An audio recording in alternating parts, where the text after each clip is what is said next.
皆さん、こんにちは。お元気ですか？私のチャンネルへようこそ. Hello and welcome to my channel.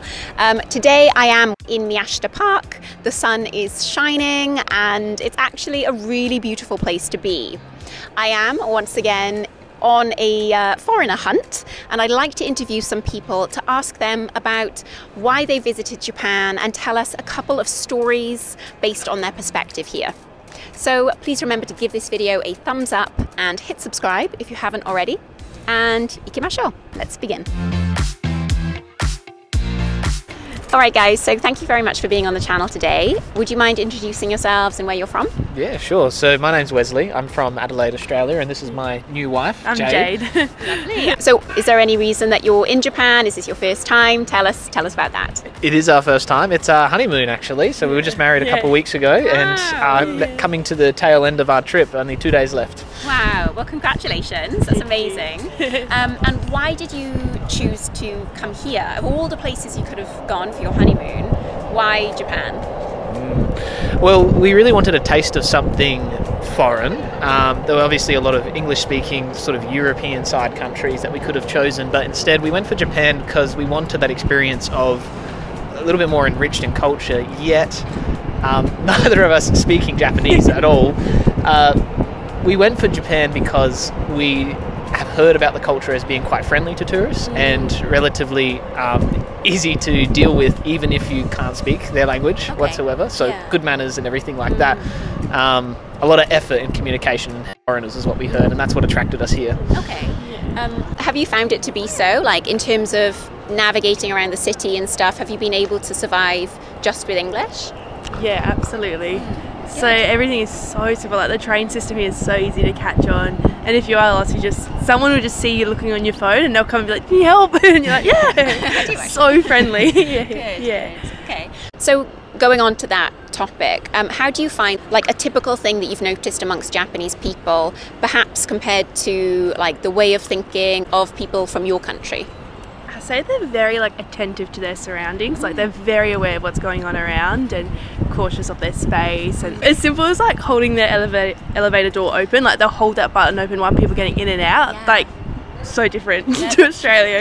Yeah, even I notice even with the train system, even a lot more coordination when it comes to loading on the train and unloading the train.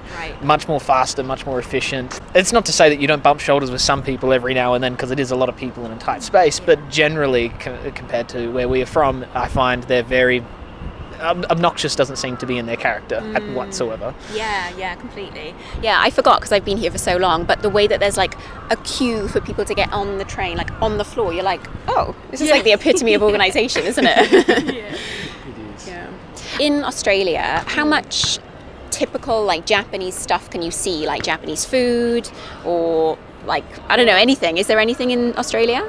Funny enough, not so much, aside from the brief anime culture that I think plagues the most of the world. It's definitely made an impact everywhere. Aside from that, Japanese culture itself isn't real prominent in Australia. You do have, obviously, the occasional restaurants of Japanese food around the corner, but they always have the same sort of 4 items on there or so. It's not really true Japanese food, I don't think, compared to what we've seen. And what kinds of things, firstly, have you just been in Tokyo or have you been travelling around? And secondly, what kinds of things have you eaten or seen or done, like maybe some highlights from your trip? So we started in Tokyo, we went to Disneyland, which was definitely a highlight. Then we made our way down to Osaka, and then went on a day trip to Hiroshima, spent a few days in Kyoto, and now we're back here. Wow, what a trip. Yes. I believe that's referred to as the Golden Route here, I think, from memory, when I was looking to organise everything.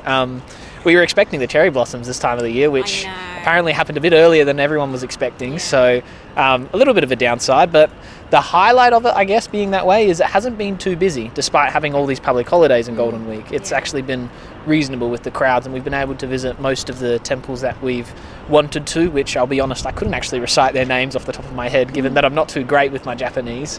But I think Kyoto especially was a significant highlight, seeing that old part of Japan without being too removed from glimpses of home that we might want. Like, for example, we being from Adelaide in Australia, there's not much of a seafood life over there, so the little bit of our worry coming around here to Japan was, are we going to be able to just get doses of beef and chicken? Like, is everything going to be seafood?